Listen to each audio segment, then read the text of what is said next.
প্রথমে দুটো কথা বলে নেই। রমাদান মাস আমাদের সবার সামনে আসছে ইনশাআল্লাহ। আল্লাহ রাব্বুল আলামিন যে উদ্দেশ্যে এই মাসকে আমাদের উপর গনিমত হিসেবে দিয়েছেন, সেই উদ্দেশ্যটা যেন আমরা বাস্তবায়ন করতে পারি, আল্লাহ পাক তৌফিক দান করেন।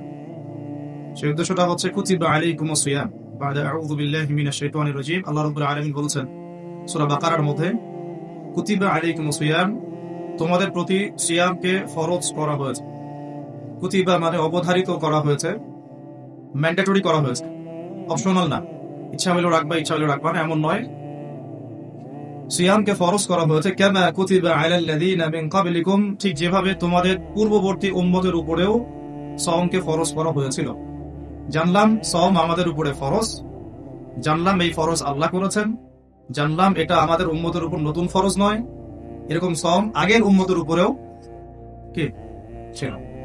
উদ্দেশ্য লাআল্লাকুম তাত্তাকুন, যাতে করে তোমরা তাকওয়া অবলম্বন করতে পারো। উদ্দেশ্য লাআল্লাকুম তাত্তাকুন, যাতে করে তোমরা তাকওয়া অর্জন করতে পারো। সওমের উদ্দেশ্য লোক দেখানো আমল নয়। সওমের উদ্দেশ্য না খেয়ে থাকা নয়। সওমের উদ্দেশ্য পানি না খেয়ে থাকা নয়, স্ত্রী সহবাস ছেড়ে দেয়া নয়। সওমের উদ্দেশ্য এই সবগুলো কাজের মধ্য দিয়ে আল্লাহ পাকের ভীতি, তাকওয়া অর্জন কর। রোজা রাখা অবস্থায় আমরা খাবার খাই, স্ত্রী সহবাস করি, খাবার খাওয়া হালাল না হারাম? পানি পান করা হালাল না হারাম? স্ত্রী, বিয়ে করা স্ত্রী, তাকে স্পর্শ করা বা তার সাথে সময় কাটানো হালাল না হারাম? সওম রেখে আল্লাহ পাকের সন্তুষ্টির জন্য আমি সব হালাল ছেড়ে দিলাম। কি ছাড়লাম? খাবার হালাল ছেড়ে দিলাম, পানি হালাল ছেড়ে দিলাম, এবং স্ত্রী হালাল ছেড়ে দিলাম। যে হালাল আমি আল্লাহ রাব্বুল আলামিনের সন্তুষ্টির জন্য ছেড়ে দিলাম, সেই সওম রেখে কি আমি আল্লাহর হারামে লিপ্ত হতে পারি? এবং যতক্ষণ আমরা সওমরত অবস্থায় থাকি, আমরা কি ইচ্ছা করলে খেতে পারি না, চুপ করে পানি পান করতে পারি না, এবং চুপ করে স্ত্রীর সাথে সহবাসও করতে পারি? কেউ দেখার নাই? দেখার আছে? কেন করি না? যে কারণে করি না, ওই কারণটার নাম হলো তাকওয়া। বুঝতে পারতেছি? যে কারণে করি নাই, সেই কারণটার নাম কি? কেন করি নাই? কারণ আমি উপলব্ধি করেছি আমি খেতে পারবো না, আল্লাহ আমাকে দেখবে। রোজা রাখা অবস্থায় আমি পানি পান করি নাই, কারণ আমার মধ্যে এই কনসিয়াসনেস ছিল যে আল্লাহ আমাকে দেখছেন। স্ত্রী সহবাস করতে পারতাম, করি নাই কেন? কারণ আমি উপলব্ধি করেছি, বা আমার মনে এই কনসিয়াসনেস ছিল যে আল্লাহ আমাকে দেখছেন। আর কেউ না দেখুক, আল্লাহ পাক দেখছেন। এই আল্লাহ কনসিয়াসনেস বা আল্লাহ সম্পর্কে সচেতনতা, এটার নাম হলো তাকওয়া। এই তাকওয়া শিক্ষা দেওয়ার জন্য সওম আমাদের জীবনে প্রতি বছর ঘুরে ঘুরে আসছে রমাদান।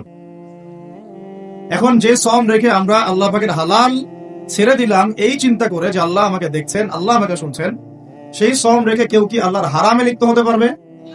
হলে কি রোজা এবং রমাদানের হক আদায় হবে? কথা কি বোঝা যাচ্ছে? তাহলে এই হাদিসটা একটু শুনি। নবী সাল্লাল্লাহু আলাইহি ওয়াসাল্লাম বলেছেন, সেই ব্যক্তির না খেয়ে থাকায় এবং সেই ব্যক্তির পানি পান না করায় আল্লাহ পাকের কিছুই আসে যায় না।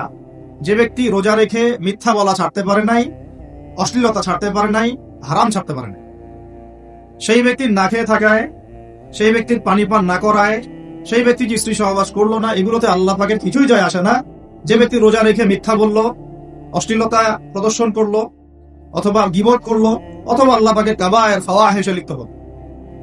তার মানে কুতিবা আলাইকুমুস সিয়াম কামা কুতিবা আলাল্লাযীনা মিন ক্বাবলিকুম লাআল্লাকুম তাত্তাকুন, এটা অর্জন করতে হলে রোজা রেখে আমাকে আল্লাহ পাকের সমস্ত হারাম ছেড়ে দিতে হবে। যে হালাল স্ত্রী আমি ছেড়ে দিলাম, সেই রোজা রেখে আমি হারাম ভাবে কোনো মেয়ের সাথে কথা বলতে পারি, অ্যাফেয়ার করতে পারে, কফি শপে বসতে পারে, বাইকে ঘুরতে পারে, জিনা করতে পারে? রোজা রাখার অর্থ হচ্ছে আল্লাহর সব হারাম ছেড়ে দেওয়া। এটাই রোজার শিক্ষা, লাআল্লাকুম তাত্তাকুন। আমরা প্রত্যেক বছর এই আয়াতের উপর বয়ান করি, খুতবা হয়, মিম্বর থেকে জুমার খুতবায় এই আলোচনাটা হয়। মূল কথাটা হচ্ছে এই উপলব্ধিটা আনা, আনতা আবুদুল্লাহা কাআন্নাকা তারা, তুমি এমন ভাবে আল্লাহর ইবাদত করো যেন তুমি আল্লাহকে দেখতে পাচ্ছ। আল্লাহ আমাদের সামনে থাকলে, বা আমরা যদি আল্লাহকে দেখতে পারতাম, আমরা কি বেনামাজি থাকতে পারতাম? আমরা কি সুদ খাইতে পারতাম? আমরা কি মেয়ের সাথে জেনা করতে পারতাম? সমকামিতার প্রমোশন দিতে পারতাম? ট্রান্সজেন্ডারের শরীফা পাঠ্যপুস্তকে আনতে পারতাম? আমরা কি আল্লাহ পাককে যদি দেখতাম বেনামাজি থাকতে পারতাম? ঘুষখোর হইতে পারতাম? দুর্নীতিবাজ হইতে পারতাম? মানুষের হক নষ্ট করতে পারতাম? আল্লাহ নবীজি বলছেন, আনতা আবুদুল্লাহা কাআন্নাকা তারা, তুমি এমন ভাবে আল্লাহর ইবাদত করো যেন তুমি আল্লাহকে দেখছো। সুবহানাল্লাহ। এই চেতনা আসলে মানুষ হারামে লিপ্ত হতে পারবে না, হলেও তওবা করে ফিরে আসবে। হলেও কি করবে? সাথে সাথে তওবা করে ফিরে আসবে। আর ওয়াইল্লাম তাকুন তারাহু, তুমি যদি আল্লাহকে দেখতে না পারো, ফাইন্নাহু ইয়ারাক, জেনে রাখবা আল্লাহ তোমাকে দেখছেন।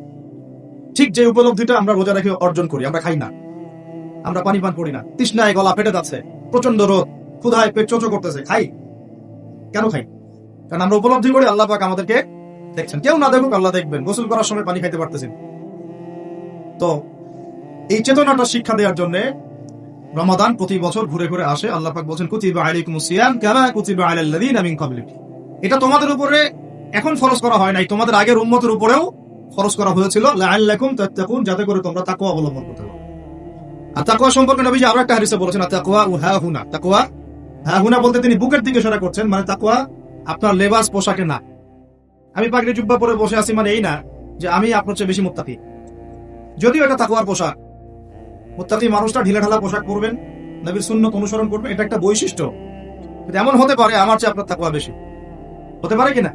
আর তাকওয়া হাহুনা, তাকওয়া কলিজার ভিতরে, কলবের ভিতরে।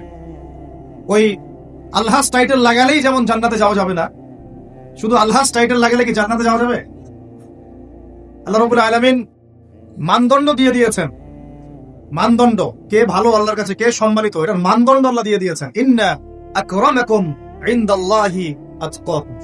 তোমরা যত মানুষ পৃথিবীতে আছো, তোমাদের মধ্যে আল্লাহর কাছে সবচেয়ে মকবুল, সম্মানিত, মর্যাদাবান মানুষ তারাই যারা এই তাকওয়ার পরীক্ষায় পাস করেছে। এই তাকওয়ার শিক্ষাটা দেওয়ার জন্য রমাদান আসে। শিক্ষা নাম্বার 1, রোজা রাখবো রাখার মতো। রোজা রাখবো কি? যাতে তাকওয়া অর্জন করা যায়। রোজা রেখে আমি যেমন হালাল ছেড়ে দিয়েছি, রোজা রেখে আমাকে আমার সমস্ত হারাম ছাড়তে হবে। আর এই হারাম শুধু 1 মাস ছেড়ে দিব এমন না। ঈদের চাঁদ উঠে যাবে, শয়তান ছাড়া পাবে, আমরা আবার শয়তানের সাথে আতাত করে চলা শুরু করব। এটা রমাদানের শিক্ষা। ওই শিক্ষাটাকে সারা বছর ধরে রাখতে হবে, এটা হলো রমাদানের শিক্ষা। আপনারা খেয়াল করে দেখবেন, রমাদান মাসে অনেকে পরহেজগার হয়ে যায়। ঈদের চাঁদ ওঠার সাথে সাথেই আমরা আবার শয়তানের দাসত্ব। ঈদের দিন চাঁদ রাত বলে আমরা একটা কথা বলি না, ওই রাত্রেই প্রমাণ হয় যে শয়তান ছাড়া পাইছে। যেভাবে ধুম ধারাক্কা, গান বাজনার, বেলাল্লাপনা, পিকনিক টিকনিক এগুলো হয়, বোঝা যায় শয়তান এতদিন বন্দী ছিল 1 মাস, এখন ছাড়া পাইছে। তো 1 নাম্বার নসিহত, রোজা রাখতে হবে রাখার মতো, যে রোজা আমাকে তাকওয়ার শিক্ষা দিবে। আল্লাহ পাক আমাদেরকে এইভাবে রোজা রাখার তৌফিক দান করুন। 2 নাম্বার, আল্লাহ পাক তার আগে একটা কথা বলে নেই, পরে ভুলে যাব। এই যে শুনলেন কুতিবা আলাইকুমুস সিয়াম, কুতিবা আলাইকুমুস সিয়াম, শুনছেন? অনেকে তো জানে, কিন্তু তালিবে ইলম অনেকে আছেন, ওলামায়ে কেরাম আছেন, তাদেরকে ওয়াজ করার কিছু নাই আমার, আমি সাধারণ মানুষের জন্য বলছি। কুতিবা আলাইকুমুস সিয়ামের আগেও 2টা কথা আছে এই কিতাবে। সূরা বাকারার আয়াত বলছি, সূরা বাকারার মধ্যে কুতিবা আলাইকুমুস সিয়ামের আগেও কুতিবা আলাইকুম দিয়ে আরো 2টা কথা আছে। ঠিক আছে? এটা তো বুঝলেন, কুতিবা আলাইকুমুস সিয়াম, সিয়াম ফরজ করা হয়েছে। ঠিক একটু আগে যাবেন, 2-1 পৃষ্ঠা আগে গিয়ে দেখবেন আল্লাহ পাক আয়াত নাযিল করেছেন, কুতিবা আলাইকুমুল কিসাস, তোমাদের উপরে কিসাসকেও ফরজ করা হয়েছে। কি ফরজ করা হয়েছে? ওই যে কুতিবা আলাইকুমুস সিয়াম তো বুঝলো, এটা রোজা রাখতেছে 1 মাস। কুতিবা আলাইকুমুল কিসাস বুঝে না। কুতিবা আলাইকুমুল কিসাস আর কুতিবা আলাইকুমুস সিয়াম একই মিজানে না ভাইরা? বুঝতে পারতেছেন তো আপনারা? একই মিজানে, একই ওজনে না? তো কুতিবা আলাইকুমুল কিসাস, তোমাদের উপরে কিসাসকেও ফরজ করা হয়েছে। তোমাদের বলতে আমাদের সবার উপরে, মুসলিমদের উপরে। কিসাসটা কি? কিসাসটা কি? কেউ যদি কোনো ভাইকে অন্যায়ভাবে হত্যা করে, তাকেও সেভাবেই হত্যা করতে হবে, এটা হলো কিসাস। হাতের বদলে হাত, চোখের বদলে চোখ, কি কানের বদলে কান, এমনকি দাঁতের বদলে দাঁত, এর নাম কিসাস। আছে বাংলার জমিনে? আছে? কুতিবা আলাইকুমুস সিয়াম আছে আমাদের সমাজে, কুতিবা আলাইকুমুল কিসাস জাদুঘরে আছে। কোথায় আছে? ওটা ইমপ্লিমেন্ট করতে গেলে জাতিসংঘ বলবে যে আমরা মৌলবাদী হয়ে গেছি। আপনারা পড়েন প্রত্যেক রাতে তাবারাকাল্লাযী বিয়াদিহিল মুলক, তাই না? সূরা মুলক তো পড়েন রাতে, রাতের বেলা সূরা মুলক পড়ার অভ্যাস করেন। নবী সাল্লাল্লাহু আলাইহি ওয়াসাল্লাম এই সূরাটাকে বলেছেন এই সূরা কবরের আযাব থেকে বাঁচায় দিবে ইনশাআল্লাহ। উসমান রাদিয়াল্লাহু আনহু সামনে জান্নাত জাহান্নামের আলোচনা করা হলে তিনি কাঁদতেন না, খুব কম কাঁদতেন, কিন্তু কবরস্থানে কবর দেখলে তার দাড়ি অশ্রু দিয়ে ভিজে যাইত। আর এই জায়গায় যে পার পাবে সে সব জায়গায় পার পেয়ে যাবে ইনশাআল্লাহ। ওই জায়গায় একাকিত্বে ওই আযাব থেকে বাঁচাবে একটা সূরা, কি নাম? সবাই মুখস্থ করবেন ইনশাআল্লাহ। মাত্র 30টা আয়াত আছে। নবীজি বলেছেন এই সূরা তার পাঠকারীর জন্য সুপারিশ করবে আল্লাহর সামনে, মানে সুপারিশ করবে আল্লাহ পাকের সাথে জোর করবে, না আমার পাঠকারীকে মাফ করে দাও, দিতেই হবে। এক পর্যায়ে আল্লাহ পাক মাফ করে দিবেন ইনশাআল্লাহ। তো এই সূরাটা 30টা আয়াত আছে, নবীজি বলেছেন আমার মন চায় সবাই যেন এই সূরাটা মুখস্থ করে। তো নবীর একটা মন চায়, আমরা সেটা করবো না? দুইটা সূরা আমাদের মুখস্থ থাকা দরকার সবার। বড় বড় সূরার কথা বলছি, ছোট ছোট সূরা তো আপনারা সবাই অনেকে জানেনি। একটা সূরা ইয়াসিন, একটা হলো সূরা মুলক। সূরা ইয়াসিন পড়বেন একেবারে সকালবেলা ফজরের পরে, এবং ইনশাআল্লাহ বড় বড় বুজুর্গানের দিন যারা ছিল তাদের ডেইলি রুটিনের মধ্যে সূরা ইয়াসিন থাকতোই থাকতো। এটা তেলাওয়াত করে তারা হাজত পেশ করতেন আল্লাহর কাছে, এবং এর ওসিলা আল্লাহ পাক ওই হাজত পূরণ করে দিতেন। এটা পরীক্ষিত আমল। সূরা ইয়াসিন সবার কলিজার মধ্যে থাকা চাই, আল্লাহ পাক তৌফিক দান করেন। আর রাতের বেলা পড়বেন সূরা মুলক। কোন সূরা? যদি আরো পড়েন সূরা ওয়াকিয়া পড়বেন। অনেকে বলেন রিজিকের সমস্যা, রিজিকের সমস্যা দূর হওয়ার অন্যতম একটা আমল হচ্ছে সূরা ওয়াকিয়ার তেলাওয়াত। রাতের বেলা কোন সূরা? ইযা ওয়াকাআতিল ওয়াকিআ লাইসা লিওয়াকাআতিহা কাযিবা, এই সূরাটা তেলাওয়াত করবেন রাতের বেলা। আরো একটা সূরা আছে রাতে তেলাওয়াত করার জন্য, আলিফ লাম মিম সিজদা। আলিফ লাম মিম সিজদা, এটাও তেলাওয়াত করতে পারেন। তো যাই হোক, সূরা মুলকের প্রথম আয়াত আপনারা পাবেন তাবারাকাল্লাযী বিয়াদিহিল মুলকু ওয়া হুয়া আলা কুল্লি শাইইন কাদির। আমরা এটা পড়ি, শুধু খালি পড়ি, প্রত্যেক হরফে 10 নাকি হবে, এই জন্য পড়ি বেশিরভাগ মানুষ। আর বাংলাদেশের বেশিরভাগ মানুষ কোরআনের অর্থ জানে না। বাংলাদেশের 16 কোটি মুসলমানের আমার ধারণা 15 কোটি কোরআনের অর্থ জানে না। 1 কোটি মানুষ জানতে পারে যারা মাদ্রাসার সাথে সম্পৃক্ত আর কি। এই জন্য আমরা বলি যে যদি পাঠ্যপুস্তকে কোরআন শিক্ষাটা বাধ্যতামূলক থাকতো, তাহলে বাংলার 16 কোটি মানুষ কোরআনের অর্থ জানতো। এই কাজটা কি খারাপ হতো না ভালো হতো? শিক্ষামন্ত্রীকে এটা কে বুঝাবে? আপনারা বুঝাতে পারলে বুঝান, কে বুঝাবে? কারণ এই যাদেরকে দায়িত্ব আল্লাহ পাক দিয়েছেন তাদেরকে এটা বুঝাবে কে? আমরা তো ছোট মানুষ। যদি নবী সাল্লাল্লাহু আলাইহি ওয়াসাল্লামের জীবনী সিরাত প্রত্যেকের পাঠ্যপুস্তকে বাধ্যতামূলক থাকতো, 16 কোটি মুসলিম জনগণ নবীর জীবনী জানতে পারত। এখন 16 কোটির মধ্যে 15 কোটি জানে না নবীর জীবনীতে কি হয়েছে। এটা তো বেসিক পড়াশোনা। যদি আমরা একটা ভাইরাসকে ভয় করে মসজিদ একেবারে বন্ধ করে ফেলতে পারি, মাস্ক পরাইতে পারি সবাইকে, সোশ্যাল ডিস্টেন্স 10 হাত দূরে দূরে দাঁড়াও, হ্যাঁ, নবীর জামানাতেও অনেক সমস্যা হয়েছে, কিন্তু এরকম করে ডিস্টেন্সে দাঁড়ানো হয় না। যাই হোক, এটা তো জাতিসংঘের আন্ডারে চলতেছে বিষয়টা কি। তো এখন এটা যদি আমি চাপ দিয়ে করাতে পারি, তাহলে আমি পাঠ্যপুস্তকের মধ্যে নবীর সিরাত এবং কোরআন বাধ্যতামূলক করতে পারি না? এই যে আমরা যারা 15-20 বছর ইউনিভার্সিটিতে পড়েছেন, স্কুল কলেজ ইউনিভার্সিটি, এখানে কারা কারা পড়েছেন হাত তুলেন দেখি। যারা অনার্স মাস্টার্স কমপ্লিট করেছেন বা পড়তেছেন এখনো, আপনারা আছেন কতজন? আছে অনেকে, হাত নামান। এখন আপনারা ভাই বাংলা পড়েছেন না? নজরুল, রবীন্দ্রনাথ, বঙ্কিমচন্দ্র, শরৎচন্দ্র ইত্যাদি ইত্যাদি। ইংরেজি পড়েছেন না? ব্যাকরণ, দাঁত ভাঙা ব্যাকরণ। বাংলা ব্যাকরণ পড়েছেন না? দাঁত ভাঙা, কারক, সমাস, বিভক্তি, হাবিজাবি। হ্যাঁ, হাবিজাবি দিয়ে আবার ইস্যু বানাই দিস না তোরা, মুশকিল কথা বলা এখন। এটা তো আমরা কথার কথা বলি আর কি। তারপরে কেমিস্ট্রি পড়েন নাই? হ্যাঁ, ফিজিক্স পড়েন নাই? বায়োলজি পড়েন নাই? তারপরে আমরা হায়ার ম্যাথ করতাম, জটিল জটিল সূত্রগুলো মুখস্থ করেন নাই? কত কি পড়েছেন। কিন্তু এই পড়াশোনাগুলো কেন করেছেন? সিলেবাসে ছিল, আমাকে পড়তে হবে, যদি না পড়ি পরীক্ষায় পাস করতে পারবো না, পরীক্ষায় পাস না করলে রেজাল্ট আসবে না, রেজাল্ট না আসলে চাকরি পাবো না, চাকরি না পাইলে রিজিকের ব্যবস্থা হবে না, রিজিকের ব্যবস্থা না হলে বিয়ে শাদী হবে না, বিয়ে শাদী না হলে জীবনটাই বরবাদ। এই তো ফিলোসফি, তো এটাই রাস্তা, তো এটা না। এখন চাপ দিয়ে এত কিছু পড়লেন, বিসিএস কোচিং করেছেন অনেকেই চাকরির পরীক্ষা দিচ্ছেন, নিয়োগ বিজ্ঞপ্তির পরীক্ষা দিচ্ছেন, প্রাইমারি পরীক্ষা দিচ্ছেন, সবই পড়তেছেন। আমি নিজেও পড়েছি এগুলো আমার মুখস্থ ছিল সব, এখনো হয়তো ধরলে বলতে পারবো কিছু, যদি এগুলোর চর্চা আমরা বন্ধ করে দিয়েছি। কথা হচ্ছে, একটা রিজিকের সোর্সের জন্য আমি যে 15 বছর এই পড়াশোনাগুলো করলাম, যদি আমার সিলেবাসের মধ্যে কোরআন থাকতো, হাদিস থাকতো, নবীর সিরাত থাকতো, তারপরে ধরেন সাহাবীদের জীবনী থাকতো, ইসলামের ইতিহাস থাকতো, বেসিক ফিকহ আকীদা থাকতো, আমি কি বাধ্য ছিলাম না এগুলো পড়ে পরীক্ষা দেওয়ার জন্য? তখন আমাদের এই জেনারেশনের ইসলামিক শিক্ষায় উন্নতি হইতো না? সবকিছু দাওয়াত দিয়ে হয় না, অনেক কিছু উপরের লেভেল থেকে চালু করতে হয়, তাহলে জনগণ সেটা মেনে নিতে বাধ্য থাকে। এই রমজান মাসে দেখবেন বাজারে অনেক সিন্ডিকেট হবে, আপনি এগুলো মিষ্টি মিষ্টি কথা বলে এগুলো বন্ধ করতে পারবেন না। যখন এরকম দুর্নীতিগুলো হবে বাজারে, মার্কেটে, ধরবেন, মোবাইল কোর্ট বসাবেন, 6 মাসের জন্য ঢুকাবেন, পারলে একটা করে আঙ্গুল দিবেন কাইটা, তারপর দেখবেন সব সিধা হয়ে গেছে।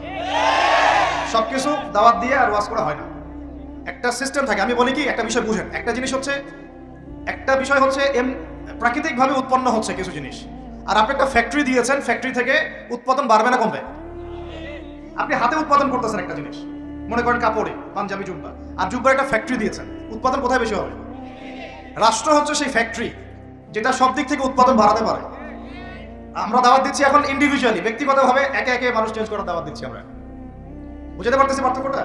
যে আয়াত থেকে এদিকে চলে আসছি, তাবারাকাল্লাযী বিয়াদিহিল মুলক, তাবারাকাল্লাযী বরকতময় সেই সত্তা, মহা পবিত্র মহা বরকতময় সেই সত্তা। কোন সত্তা? বিয়াদিহিল মুলক, যার হাতে আছে সার্বভৌমত্ব। মুলক মানে কি? রাজত্ব, ক্ষমতা বা সার্বভৌমত্ব। রাজত্ব, ক্ষমতা বা সার্বভৌমত্ব, তিনটা শব্দ বললাম। ডিকশনারিতে চেক করে দেখেন মূল শব্দের অর্থ কি। আবার বলতেছি তাবারাকাল্লাযী, বরকতময় সেই সত্তা, মানে কে? মহাবিশ্বের একমাত্র স্রষ্টা আল্লাহ রাব্বুল আলামিন। তিনি বরকতময়, বিয়াদিহিল মুলক, যার হাতে কি আছে? রাজত্ব অথবা ক্ষমতা অথবা সার্বভৌমত্ব, বা ইংরেজি দিয়ে বললে আমরা বলি সভরেন্টি। কি বলি? সভরেন্টি। ওয়া হুয়া আলা কুল্লি শাইইন কাদির, এবং আল্লাহ পাক সমস্ত বিষয়ের উপরে কি? কর্তৃত্বশীল, ক্ষমতাবান। এখন এই আয়াতটা মহাবিশ্বের সব গ্রহে প্রযোজ্য হচ্ছে, বাংলাদেশে আর বিশ্বে প্রযোজ্য হচ্ছে না। বুঝাচ্ছি কিভাবে? বলবেন যেটা আবার কেমন কথা বলবেন, শুনেন বুঝাচ্ছি। মহাবিশ্বে 7 আসমান আছে না? এটা তো জানেন 7টা আসমান আছে। তারপরে প্রত্যেক আসমানে অসংখ্য গ্রহ নক্ষত্র আছে, গ্যালাক্সি আছে, ছায়াপথ আছে। তারপরে একটা গ্যালাক্সির মধ্যে অনেকগুলো সৌরজগৎ আছে। ওই একটা গ্যালাক্সির অসংখ্য সৌরজগতের কোনো একটা সৌরজগতের বাসিন্দা হচ্ছে আমরা। ওই সৌরজগতের মধ্যে এই যে আমাদের 10টা 12টা গ্রহ আছে, সেই গ্রহের কোনো একটা গ্রহের, কোনো একটা দেশের, কোনো একটা কি জেলার, কোনো একটা শহরের, কোনো একটা মাঠে বসে আপনি এখন এই বয়ান শুনতেছেন। কথা বুঝতে পারতেছেন? আর পুরো মহাবিশ্ব 7 আসমানে নবী সাল্লাল্লাহু আলাইহি ওয়াসাল্লাম বলছেন, মেরাজের রাতে আমি দেখেছি একটা বিঘত, এতটুকু বিঘত মানে 1 টক্কর জায়গা ফাঁকা নাই যেখানে আল্লাহর কোনো ফেরেশতা দাঁড়িয়ে বসে বা সেজদারত অবস্থায় আল্লাহর ইবাদত করতেছে না। আরে পুরো মহাবিশ্বে কার রাজত্ব চলতেছে? এখন এই পৃথিবীর দিকে তাকান। আমরা বললাম তাবারাকাল্লাযী বিয়াদিহিল মুলক, আল্লাহর হচ্ছে সার্বভৌমত্ব, ক্ষমতা কার? আল্লাহ। কিন্তু এখন জমিনের দিকে আপনি তাকান, এই বিশ্বের সার্বভৌমত্ব চলতেছে জাতিসংঘের। কার? এই বিশ্বের রাজনৈতিক মোড়ল জাতিসংঘ। আপনি ইসলামিক বিধানের কথা যতই বলেন তারা মানবে না, মানবে না, সোজা কথা। আপনি যদি বলেন কোরআন এবং হাদিস এবং সর্বশেষ নবী মুহাম্মদ সাল্লাল্লাহু আলাইহি ওয়াসাল্লাম আমাদেরকে এইগুলো দিয়ে গেছেন, আল্লাহ পাক এইগুলো নাযিল করছেন, আসেন এগুলোর আলোকে বিশ্ব করি, ওরা মানবে না। বরং ওরা আপনার উপর যুদ্ধ ঘোষণা করবে। কি করবে? এ হচ্ছে এই বিশ্বের সবচেয়ে বড় তাগুত, সবচেয়ে বড় কাফের, সবচেয়ে বড় মুশরিক, সবচেয়ে বড় মুনাফিক। ও যদি বলে যে কোরআন বাদ দিতে হবে, আমার মাথায় যে বুঝ আসে ওই বুঝ অনুযায়ী চলবো, তাহলে সারা বিশ্ব বলবে হ্যাঁ এটাই ঠিক। নাউজুবিল্লাহ। অর্থনৈতিক মোড়ল সে যদি বলে আল্লাহ বা কোরআনে সুদ হারাম করছেন, তো কি হয়েছে? আমাদের ব্যাংকিং সিস্টেম চলবে সুদের উপর, সারা বিশ্ব বলবে এই যে সামি'না ওয়া আতা'না, ইয়েস স্যার, শুনলাম মানলাম। কথা বুঝেন না? ও সারা বিশ্বকে যদি বলে ওদের ব্যাংকিং সিস্টেম, প্রত্যেকটা ব্যাংকিং সিস্টেম চলবে সুদ ভিত্তিক, আল্লাহ কোরআনে হারাম করুক আর হালাল করুক দেখার দরকারই নেই আমাদের। নাউজুবিল্লাহ। মানলে ইচ্ছা হলে মানেন, না ইচ্ছা হলে আমরা বোম মেরে উড়াই দেবো। ইচ্ছা হলে মারেন, না হলে কি একেবারে দিব শেষ করার জন্য অনেক অস্ত্র আছে ওদের। যারা পলিটিক্যাল অ্যাফেয়ার্স ঘাটাঘাটি করে তারা জানে এদের 72টার মতো অস্ত্র আছে। ইকোনমিক স্যাংশন একটা অস্ত্র, চাপ প্রয়োগ করা একটা অস্ত্র, বিল পাস করা একটা অস্ত্র, নেগোশিয়েট করা একটা অস্ত্র, অন্যকে দিয়ে চাপ দেওয়া হবে একটা অস্ত্র। এগুলো অস্ত্র করতে করতে সর্বশেষ অস্ত্র হচ্ছে একেবারে ওই আফগানিস্তান বানায় ছেড়ে দিবে একবার, ওই ইরাক বানায় ছেড়ে দিবে একবার, ওই সিরিয়া বানায় ছেড়ে দিবে একবার, ইয়েমেন বানায় ছেড়ে দিবে। ওটা সবচেয়ে বড় অস্ত্র। এই জন্যে আন্ডারে যারা আছে এরা সবাই স্যালুট মারে, ঠিক আছে আপনি যা বলবেন তাই। তো এই কারণে সারা বিশ্ব অর্থনৈতিক ক্ষেত্রে ও হচ্ছে এখন সুদ ভিত্তিক অর্থনৈতিক সিস্টেমের মোড়ল। যেই সুদ সম্পর্কে আল্লাহ পাক কোরআনে বলেছেন, যদি সুদ না ছাড়ো তাহলে আল্লাহ এবং তার রাসূলের সাথে যুদ্ধের ঘোষণা শুনে না। কথা বুঝে যাচ্ছে না মনে হয়? আল্লাহ পাক কোরআনে বলছেন সুদ যদি না ছাড়ো, সুদ যদি তোমরা মুসলমানরা মুমিনরা না ছাড়ো, তাহলে আল্লাহর সাথে এবং রাসূলের সাথে যুদ্ধের ঘোষণা শুনে রাখো। সূরা বাকারা পড়েন, সূরা বাকারা পড়েন। আল্লাহ পাক বলছেন ইয়া আইয়ুহাল্লাযীনা আমানু ইত্তাকুল্লাহ ওয়া যারু মা বাকিয়া মিনার রিবা ইন কুনতুম মুমিনিন ফা ইন লাম তাফআলু ফাযারু বিহারবিন মিনাল্লাহি ওয়া রাসূলিহি। তাহলে আল্লাহ পাক এখানে বলছেন হারাম, যদি খাও তাহলে আল্লাহর সাথে যুদ্ধ করতেছো, নবীর সাথে যুদ্ধ করতেছো। ওরা বলে দিল এটা ফরজ। কি এটা? তুই মানলে মান, না মানলে যা, তোর ব্যাপারে ব্যবস্থা আমরা পরে নিব। তাহলে আমরা এই পুরো বিশ্বে এখন কার সার্বভৌমত্ব চলতেছে? কোরআনে? জি না, কোরআন ওই তেলাওয়াত করার জন্য রেখে দেওয়া হয়েছে। কিসের জন্য? ঘরের কোনায় তেলাওয়াত করেন আপনি কোরআন, কোনো সমস্যা নাই। এই রমজানে প্রত্যেকদিন 1 খতম দিবেন, 30 দিন 30 খতম দেন, ওদের কিছু যায় আসে না। কথা বুঝাতে পারতেছিলাম না? আপনি ব্যক্তিগত জীবনে কোরআন 30 দিন 30 খতম দেন, কিছু যায় আসে না এদের। কিন্তু কোরআনের এই যে মৌলিক বিধানগুলো, এগুলো আপনি বিশ্বে বাস্তবায়ন করতে পারবেন না এখন। কারণ সার্বভৌমত্ব এখন আমরা আল্লাহর হাত থেকে কেড়ে নেওয়ার চেষ্টা করে তাগুতের হাতে দিয়ে দিয়েছি। এই কারণে বিশ্বের উপরে গজব ঘুরতেছে, যে কোনো সময় আসবে ইনশাআল্লাহ, যে কোনো সময় আসবে। এটা আমরা নিশ্চিত আল্লাহ রাব্বুল আলামিনের গজব আসবেই আসবে। আল্লাহ পাক বলছেন কেউ যদি সমকামিতা করে, কি করে? তার নবীর জবানে আল্লাহ জানাচ্ছেন ফাকতুলুল ফাইলা ওয়াল মাফউলা বিহি, তাহলে যে করবে আর যে সায় দিবে দুইটাকে হত্যা করবা। দুইটাকে কি করবা? অন্য আছে নিচে যে আছে দুইটাকে থাতলা করে দিবা পাথর নিক্ষেপ করে। কে বলছে এটা? আল্লাহ এবং তার রাসূল। এখন আপনি এটা পুরো বিশ্ব মোড়লদেরকে বোঝাতে পারবেন না। ওরা বলবে এটা বাক স্বাধীনতা, সরি ব্যক্তি স্বাধীনতা। এটা কি? ব্যক্তি চাইলে মেয়েকেও ভালোবাসতে পারে, ব্যক্তি চাইলে ছেলেকেও ভালোবাসতে পারে, ব্যক্তি চাইলে মেয়ের সাথেও বিয়ে করতে পারে, ব্যক্তি চাইলে ছেলের সাথেও বিয়ে করতে পারে। এটা নিয়ে মৌলবাদীদের এত মাথা ব্যথা কেন? ওদের ভাষাটা এরকম। এটা নিয়ে মৌলবাদী তোমাদের ধর্মান্ধ তোমাদের এত মাথা ব্যথা কেন? তো এই হলো কোরআন হাদিস আর এই হচ্ছে বিশ্ব। তাহলে বিশ্বে কি বিয়াদিহিল মুলক ওইটা চলতেছে? বুঝাতে পারি না? কথা বলে বুঝাতে পারতেছি না? মাথার উপর দিয়ে যাচ্ছে নাকি? ইয়াংরা তো বুঝো নাকি? আচ্ছা, আরো আছে। আল্লাহ রাব্বুল আলামিন এইখানে বলেছেন চুরি করলে হাত কেটে দিবা। কি করবা? ওই যে কিতাব আপনি 10 নেকির জন্য তেলাওয়াত করেন, প্রত্যেক হরফে কত নেকি হবে? 10 নেকি হবে। তেলাওয়াত করি মাশাআল্লাহ, 100 কদম দেন সারা জীবনে, কোনো সমস্যা নেই। তো ওই কিতাবের মধ্যেই সূরা মাইদা আল্লাহ বলেছেন যে চুরি করলে চোর কি করবা। তো এটা আপনি ওদেরকে বুঝাইতে পারবেন না, এখন বুঝাতে পারবেন না। ওইটা তেলাওয়াত পর্যন্তই, ফুল স্টপ। তারপরে এই যে আমরা ভ্যালেন্টাইন্স ডে, অমুক ডে, তমুক ডে এগুলোকে যে প্রমোট করতেছি আর কি, জেনা বেড়ে গেছে, ব্যভিচার বেড়ে গেছে স্কুলে, কলেজে, বিশ্ববিদ্যালয়ে, এমনকি এখন সমকামিতা, পর্নোগ্রাফি, ট্রান্সজেন্ডার কি হচ্ছে না? এমনি নরমালি যদি কেউ জেনা করে, সূরা নূর অনুযায়ী আল্লাহ রাব্বুল আলামিন বলছেন যে সূরা নূরের 2 এবং 3 নম্বর আয়াতে 100টা বেত্রাঘাত করবা জনসম্মুখে। কয়টা বেত্রাঘাত? বাংলাদেশের বহু ছেলে মেয়ে এখন 100 বেত্রাঘাত পাওয়ার শাস্তি মাথায় নিয়ে ঘুরতেছো তোমরা। নাউজুবিল্লাহ। কথা কি বুঝতে পারতেছেন আপনারা? আমার কোরআনে কি বলা হচ্ছে সূরা নূরে? কয়টা বেত্রাঘাত? কিসের, কোন পাপের জন্য? কোন পাপ? যার শুরুটা হয় ওই টেক্সটের মাধ্যমে, তারপরে দেখা সাক্ষাৎ, তারপরে এটা, তারপরে ওইটা। ঢাকা শহরে এর পরিসংখ্যান বেশি না কম? কত বেশি? কতগুলো ছেলে পাওয়া যাবে যারা এই পাপে লিপ্ত হয় নাই? কতগুলো মেয়ে পাওয়া যাবে যারা এই পাপে লিপ্ত হয় নাই? কতগুলো আপনি দেবর পাবেন যারা জেনা করে নাই? কতগুলো ভাবি পাবেন জেনা করে নাই? কতগুলো দুলাভাই পাবেন শালীর সাথে জেনা করে নাই? কতগুলো ছেলে পাবেন বিবাহিত ছেলে যারা বাইরে পরকিয়া করে নাই? শুধু আল্লাহ পাকই জানেন ভালো এই জাহিলিয়াতের মধ্যে কত পার্সেন্ট মানুষ পবিত্র থাকতে পারছে। শুধু আল্লাহ ভালো জানেন, আর কেউ জানেন না। আমি বেশি বলতেও চাচ্ছি না, কারণ আমরা সবাই এই শহরেই থাকি। আর ঢাকাতে যারা থাকে তারা মোটামুটিভাবে একটা কিয়ামতের শহরেই থাকে, কারণ এখানে এমন কোনো পাপ নাই যেটা হচ্ছে না। এমন কোনো পাপ নাই, একেবারে প্রতারণা দিয়ে ভর্তি, উপর থেকে নিচ পর্যন্ত। এই শহরে প্রথম যে জিনিসটা উঠে গেছে এটা হচ্ছে বিশ্বাস। কি উঠে গেছে? দ্বিতীয় উঠে গেছে আমানতদারিতা। বিশ্বাস উঠে গেছে, এখানে নাই। আমানতদারিতা নাই। কে কার উপর দিয়ে টক্কর দিতে পারে, এটা হচ্ছে আমাদের এজেন্ডা আর কি। একটা রাস্তার যে ভিক্ষুক, এরও মাথায় যে এত শয়তানি বুদ্ধি, আর অন্য সেক্টর নাই বললাম। আপনার কাছে টাকা যাচ্ছে গাড়ির গ্লাসে নক করে, ও কিন্তু পাটা ভালোই আছে, ও ল্যাংড়ানোর অভিনয় করতেছে। কত বুদ্ধি! কেউ আবার ইচ্ছা করে একটা আঙ্গুল বা হাত কাটে নিয়েছে, ইচ্ছা করে কাটছে, সারা জীবন কোনো কাজ করা লাগবে না, এটা করেই খাবে। কেউ আবার ইচ্ছা করে হিজড়া হচ্ছে এই শহরে, এটা সারা জীবন কাজ করা লাগবে না, এমনি খাবে। কত বুদ্ধি মানুষের মাথায়, চিন্তা করছেন? যাকে আপনি টাকা দিচ্ছেন 10 টাকা, ওর ফ্ল্যাট আছে, আপনার কিছুই নাই, ওরই জমি আছে, হিজড়ার সর্দার BMW চালায়, আর আপনি কোনো রকমের ট্যাক্স করলা ম্যানেজ করতে পারেননি এখন পর্যন্ত।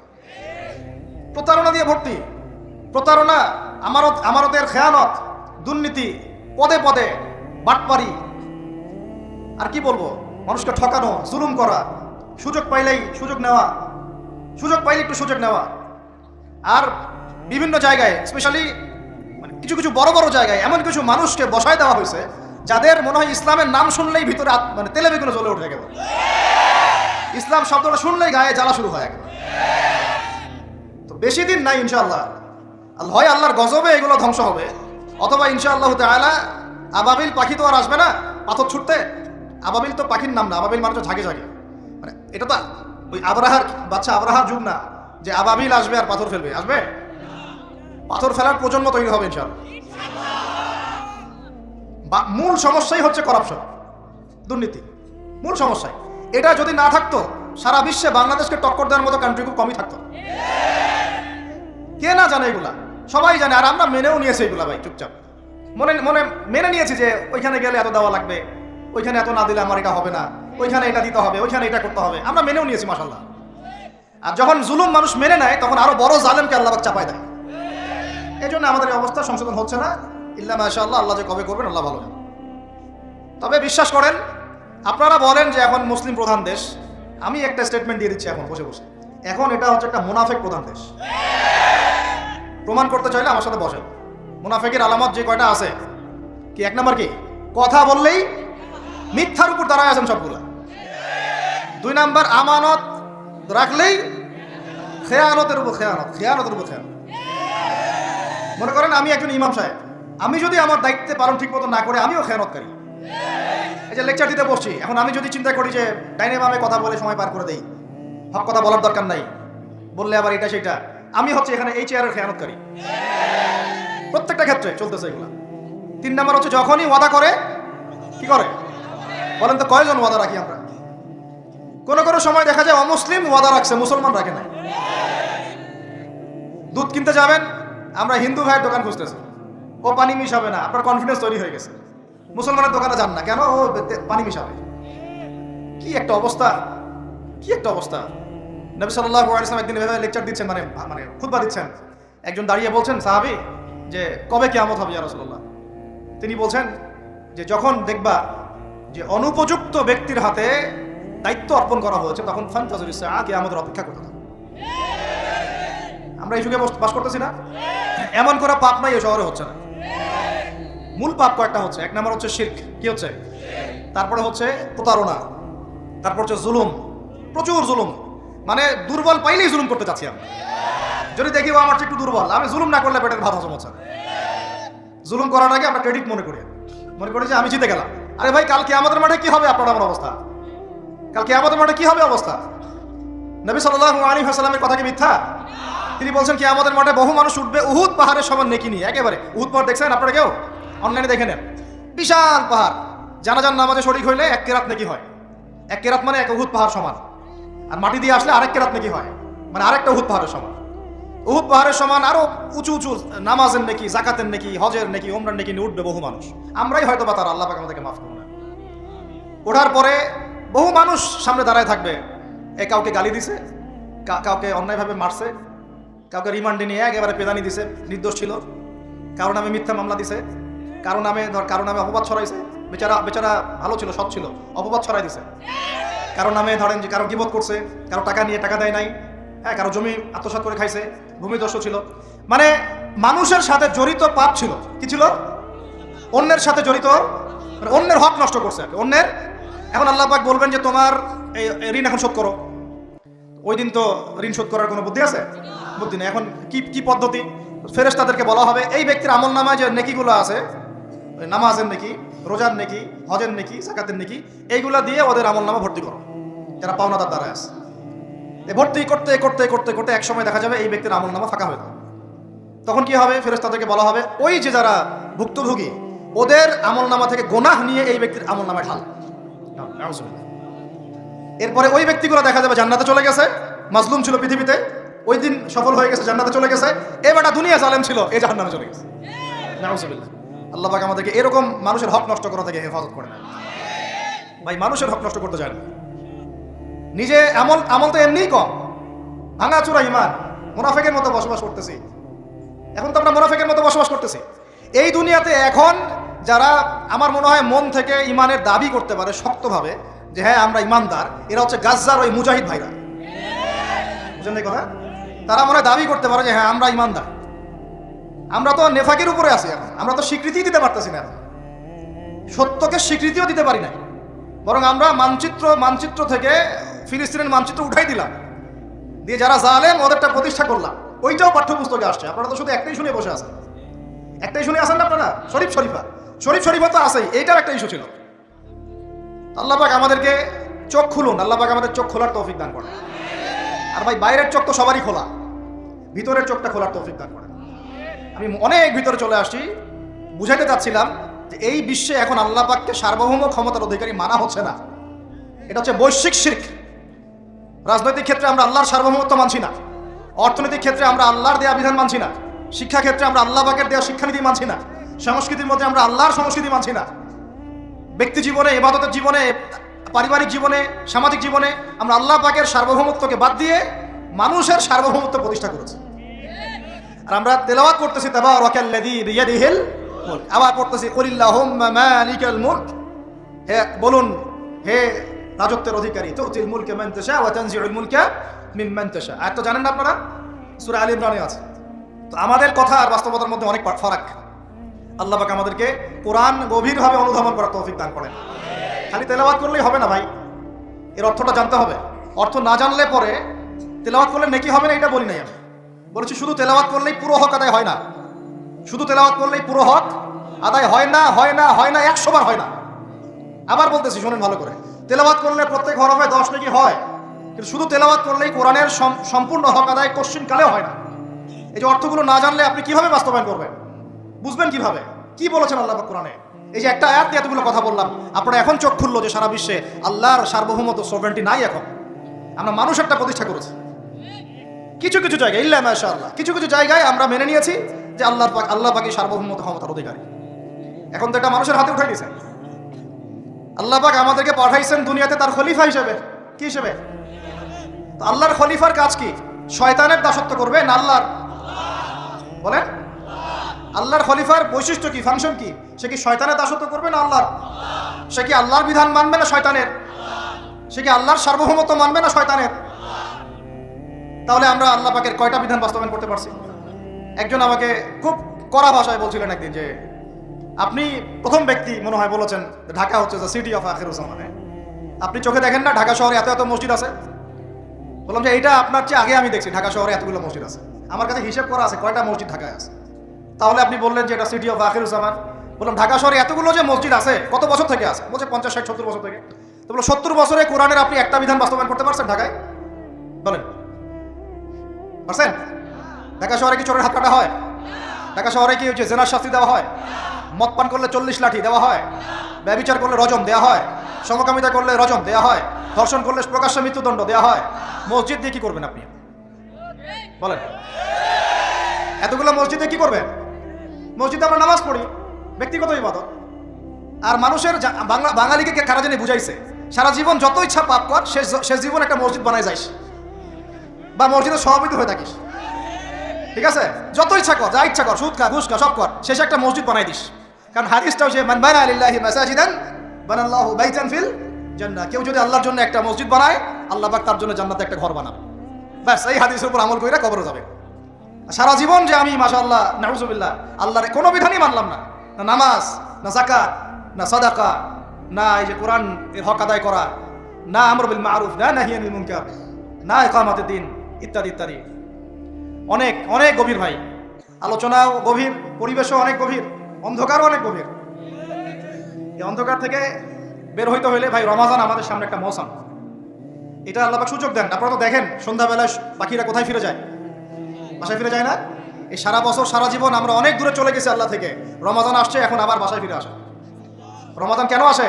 যাতে এই বিচ্ছিন্ন উম্মাহ এক জায়গায় হয়, পাপী মুসলিমরা আল্লাহর দিকে ফিরে আসে।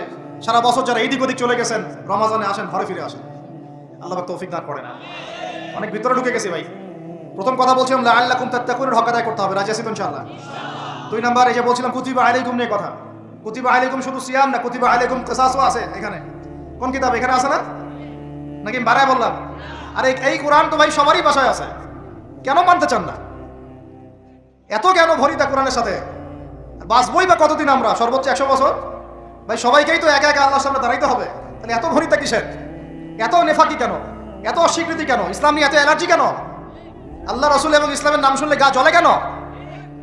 কোরআন সুন্নাহর বিধানের কথা শুনলে কেন মনে হয় যে বাঁকা চোখে তাকান কেন? না জানি আবার কি বলতেছে, কোন জঙ্গি আসলো, কোন সন্ত্রাসী আসলো, এগুলো কি শুরু করছে? এটা কোরআনের কথা, হাদিসের কথা, আল্লাহর কথা, রাসূলের কথা, এখানে এইসব শব্দ প্রয়োগ করেন কেন? কবরে কি আমরা যাবো, আপনারা যাবেন না? আপনাদেরকে হিসাব দেওয়া লাগবে না? কি মনে করতেছেন আপনারা? আর এই উম্মার বিজয়ের জন্য কি শুধু আমাদের একার দায়িত্ব না, সবার দায়িত্ব আছে? সবাই মিলে তো শক্ত হাতে একটা হাতল ধরলে না ইসলাম বিজয় হবে। তো আল্লাহ পাক যে ক্ষমতা যাদেরকে দিয়েছেন, কেন আপনারা বুঝতে চেষ্টা করেন না যে আল্লাহ রাব্বুল আলামিনের কাছেই সার্বভৌম ক্ষমতা, তার বিধান বাস্তবায়ন করেন, আল্লাহ পাক আপনাদেরকে আরো শক্তিশালী করবেন ইনশাআল্লাহ। যদি না করেন তাহলে শোনেন, একটা সময় পর্যন্ত আল্লাহ পাক ছাড় দেন। এটা ইতিহাস। নমরুদ একটা লম্বা সময় ছাড় পাইছে, ফিরআউন আরো লম্বা একটা সময় ছাড় পাইছে, আদ জাতি সামুদ, আসহাবুল আইকা, মাদিয়ান, লূত, কত যে কম চলে গেছে হিসাব নাই। ইতিহাসটা খালি পড়বেন কোরআনের, কত যে কম পৃথিবী থেকে চলে গেছে এরই হিসাব নাই। আল্লাহ পাক জানাইছেন অল্প কিছু, বাকি কিছু জানানো নাই। আল্লাহ পাক জানানি নাই অনেক কিছু আমাদেরকে, যেগুলো আমাদের দরকার সেগুলো জানাইছেন কিছু কিছু। কেউ কি টিকতে পারছিল? কেউ কি আল্লাহর বিধানের বাইরে গিয়ে চলতে পারছে? দুনিয়া টিকতে পারছে? কেউ কি চিরস্থায়ী ছিল? কোন নবীও তো চিরস্থায়ী ছিল না। তাহলে কিসের পিছনে ছুটতেছেন? আল্লাহ পাক আমাদের সবাইকে কথাগুলো বোঝার তৌফিক দান করেন। ব্যক্তি জীবন থেকে শুরু করে এক সর্বোচ্চ লেভেল পর্যন্ত কোরআন, হাদিস, ইসলামকে বাস্তবায়ন করার তৌফিক দান করেন। আল্লাহ পাক যাদের মধ্যে সততা আছে এই মানুষগুলোকে আল্লাহ পাক আমাদের ঊর্ধ্বতন কর্তৃপক্ষ বানায় দেন, আমিন। বা যারা আছেন তাদেরকে আল্লাহ পাক হেদায়েত দান করেন। রমাজানের এই শিক্ষাটার সামনেও এরকম দুই একটা শব্দ আছে, কুতিবা আলাইকুমুল কিসাস। আরেকটা তো বললে তো মাথাই খারাপ হয়ে যাবে, বলবো?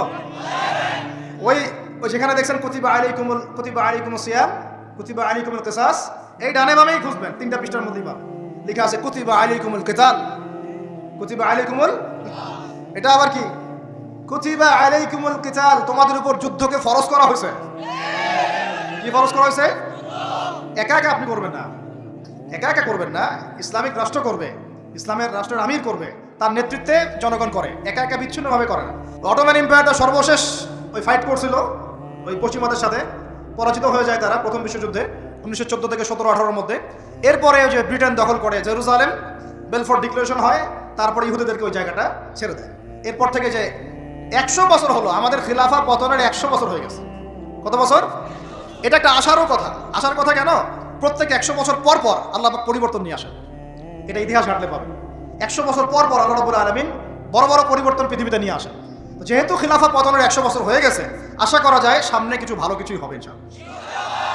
ওই অটোম্যানদেরকে 1917 সালে 14 থেকে 17-র মধ্যে পরাজিত করে বাইতুল মুকাদ্দাস, যেখানে দেখতেছেন অক্টোবর থেকে এই পর্যন্ত মনে হয় 40,000 ছাড়া গেছে, প্রাণহানি ছাড়া যায় নাই। বেশিরভাগই নারী আর শিশু, বেশিরভাগই কি? নবী সাল্লাল্লাহু আলাইহি ওয়াসাল্লাম তার জীবদ্দশায় মনে হয় 97টা থেকে 98টা যুদ্ধ করেছেন। কয়টা? এটা তো জানেন না। আমরা শুধু জানি নবী সাল্লাল্লাহু আলাইহি ওয়াসাল্লাম মিষ্টি পছন্দ করতেন, মিসওয়াক করতেন, তারপরে ডান কাঁধে শুইতেন, সাদা জামা পছন্দ করতেন, দাড়ি রাখতেন, এগুলো আমরা জানি না।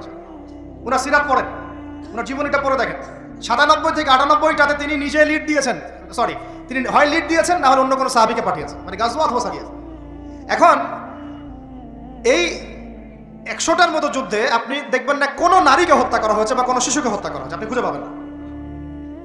একটা ইতিহাস দেখাতে পারবেন না যে মুসলমানদের হাতে কোনো শিশুকে হত্যা করা হয়েছে বা কোনো নারীকে হত্যা করা হয়েছে, আঘাত করা হয়েছে। শুধু আলী রাদিয়াল্লাহু আনহু একদিন এক নারীকে ধরেছিলেন, কারণ নবী সাল্লাল্লাহু আলাইহি ওয়াসাল্লাম বলেছিলেন যে অমুক জায়গায় এক মেয়েকে পাবা, ওই মেয়ের কাছে একটা চিঠি আছে, ও গুপ্তচর বৃত্তি করেছে, ওই চিঠি সে মক্কায় পৌঁছে দিতে চাচ্ছে, ওকে রাস্তায় ধরবা, ওর কাছ থেকে চিঠি আদায় করবা। কথা বুঝতে পারছেন? উনি গেলেন, দেখলেন হ্যাঁ ঠিক ওই জায়গায় এক মেয়ে আছে, এই চিঠি বের করো। নাই, আমার কাছে কোনো চিঠি নাই। তিনি বলছেন যদি চিঠি বের না করো তাহলে কিন্তু প্রয়োজনে একদম সব সার্চ করে চিঠি বের করবো কিন্তু। তো পরে ভয়ে সে চিঠি দিয়ে দিছে। এই একটাই ঘটনা পাওয়া যাচ্ছে যে মেয়েদের সাথে যুদ্ধক্ষেত্রে আচরণ। আর এই পুরো 100টা বা 98টা সারিয়ার গাজওয়ায় নবী সাল্লাল্লাহু আলাইহি ওয়াসাল্লাম সাহাবীদের হাতে একটা শিশুও মানে নিহত হয় নাই, একটা মহিলাও নিহত হয় নাই। যদি কোনো দলিল পান আমাকে জানায়েন, যদি আমার জ্ঞানে কমতি থাকে, আপনারা যদি দলিল পান আমাকে জানায়েন, আমার জানা নাই।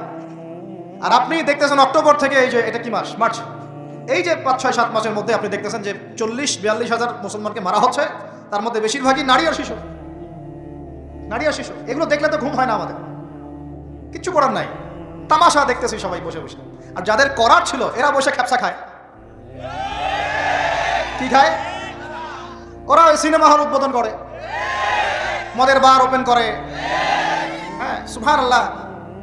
পাশে নবী সাল্লাল্লাহু আলাইহি ওয়াসাল্লাম শুয়ে আছে, চিন্তা করেন। সাহাবীরা রাদিয়াল্লাহু আনহুম আজমাইন তারা শুয়ে আছেন। ওখানে গেলে মুমিনদের চোখের পানি ছেড়ে দেয় মানুষ। কি একটা অবস্থা! ওইখানে আল্লাহর ঘর বাইতুল্লাহুল হারাম। অনেকে আবার বলে কি করার আছে আমাদের কিছুই করার নাই। হ্যাঁ, তো ওই জন্য একদিন বলছিলাম তো কিছু করার নাই, তাহলে নেইমারকে নিয়ে এসে ফুটবল খেলা। ওটাও চলতেছিল। হ্যাঁ, বিভিন্ন বলিউড তারকা, হলিউড তারকা এসে কনসার্ট করতেছে, এগুলা করেন, কিছু করার নাই তো।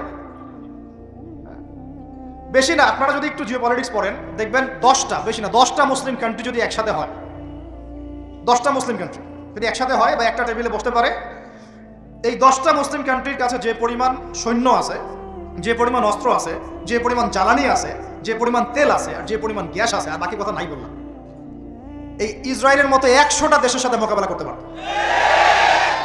এক একটা বাচ্চার রক্তের বদলা নেওয়া যাইতো, একটা একটা বোনের ইজ্জতের বদলা নেওয়া যাইতো। শুধু ওই ইমানদার কোন ওমর আল্লাহ পাক এখন আমাদের কাছে দেন নাই। কারণ কেন দেন নাই জানেন? কারণ আমরা তো আর তার সাহাবীদের মতো না। আমরা যদি সাহাবীওয়ালা জিন্দেগি আবার শুরু করি, আল্লাহ পাক ওমর ইবনুল খাত্তাবও পাঠাবেন ইনশাআল্লাহ। বুঝতে পারতেছেন? আমরা ঠিক না হলে তো আসমান থেকে ফেরেশতা নামবে না ভাই। আর আমরা এই এত দূরে বসে ছোট্ট একটা রাষ্ট্রের মধ্যে আলোচনা করি, কি আলোচনা করে আর কি ফায়দা হবে? কিন্তু আলোচনাগুলো করতেছি আল্লাহর কাছে দায়মুক্ত হওয়ার জন্য, যাতে আপনারা সত্যটা জানেন এবং হকটা বুঝতে চেষ্টা করেন, আপনার পরবর্তী প্রজন্মকে এটা জানান। আল্লাহ চাইতো আমরা না বললে কি হয়েছে, দেখা যাবে 100 বছর পরে হইলেও আমাদের পরবর্তী প্রজন্মরা ইনশাল্লাহ বাইতুল মুকাদ্দাস উদ্ধার করবে ইনশাল্লাহ। কারণ লিখা তো হয়ে গেছে এটা, তো ওইটা আমাদের হাতে আসতেছে ইনশাল্লাহ। ওইখানে 40 বছর ইসলামিক খেলাফত বাস্তবায়ন না হওয়া পর্যন্ত এই বিশ্বে কিয়ামত হবে না ইনশাল্লাহ। কত বছর? কে করবে? ঈসা আলাইহিস সালাম। কে করবেন? ঈসা আলাইহিস সালাম। তার সাথে সঙ্গ দিবেন ইমামুল মাহদি। এটা হবে সামনে। এখন ওইটা যখন হবে, ওই 40 বছর ইসলামী খেলাফত, তখন তাবারাকাল্লাযী বিয়াদিহিল মুলক, ওই আল্লাহ পাকের যে মুলক, আল্লাহ পাকের সার্বভৌমত্ব, আল্লাহ পাকের সরভেন্টি, আল্লাহ পাকের রাজত্ব, ওইটা সারা বিশ্বে প্রতিষ্ঠা হবে ইনশাআল্লাহ। এখন ওইটা নাই। এখন কি আছে? এখন মুলক হচ্ছে জাতিসংঘের, সবকিছু ওদের হাতে। আর এগুলো গঠনই করা হয়েছিল মুসলমানদের স্বার্থ দমন করে পশ্চিমাদের স্বার্থ উন্নয়নের জন্য। একেবারে খোলামেলা কথা বল। এখন পর্যন্ত ওদের ভিশন এবং এজেন্ডা এইটাই। পৃথিবীর কোনো জায়গায় মুসলমানের স্বার্থ তারা সর্বোচ্চ অগ্রাধিকার দিবে না, বরং আমাদেরকে দাস বানানোর জন্য এটা তৈরি করছে। আর আমরা এখন সেই দাসত্বের মধ্যে চলে আসছি। কেউ কিছু বলেও না, কেউ কিছু করে, সবাই মেনে নিছি। আর কেউ আলোচনা করে লাভ নাই। আপনারা প্রত্যেকটা ঘরে ঘরে একটা করে আইয়ুবের জন্ম দেন, আলোচনা করে লাভ নাই। এত প্রত্যেকটা মা বোনকে বলবো, একটা করে বাচ্চা দেন আমাদেরকে আইয়ুবের মতো, একটা করে বাচ্চা দেন তারেক বিন জিয়াদের মতো, একটা করে বাচ্চা দেন আমাদেরকে বিন কাসিমের মতো।